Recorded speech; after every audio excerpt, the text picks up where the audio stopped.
স্বাস্থ্য সেবা দেওয়ার জন্য আগে কোনো কোনো জায়গায় একটা প্রতিষ্ঠান ছিল, এগুলিও যদি আমরা সংস্কার করতে হয়, অন্তত 20-30টা বেড মডার্নাইজ আধুনিকরণ করে, এবং সেখানে আমাদের মা বোনদের সিজারিয়ানের অনেক সময় মানুষ মারা যায়, রাস্তায় মারা গেছে অনেক বোনেরা।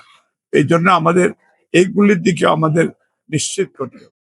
এই মংলাবাজারে একদিনে, মংলাবাজার ইউনিয়নে একদিনে পুরা বাজার তছনছ করে দিছে এই আপনার চোর ডাকাতেরা। এবং এইখানে আমি কমিশনারের সাথে আমি আলাপ করেছি, যাতে এই চোরগুলি যে কোনো ভাবে এটা ধরা পড়ে। আমি আশা করি কমিশনার আমাকে কথা দিয়েছে যে ওনারা ওনাদের সেই সব ধরনের সোর্স দিয়ে ওনারা তৈরি করবে। আমরা দিল্লিও না, আমরা ইন্ডিও না, সবার আগে আমি আপনাদের সাহায্য চাই। আপনারা দানের শীষে ভোট দিবেন ইনশাল্লাহ। মনোনীত পদপ্রার্থী এল্লা তারুণ্যের অহংকার আগামী রাষ্ট্রনায়ক জনাব তারেক সংসদে অসহায় বঞ্চিত মানুষের পক্ষে কথা বলার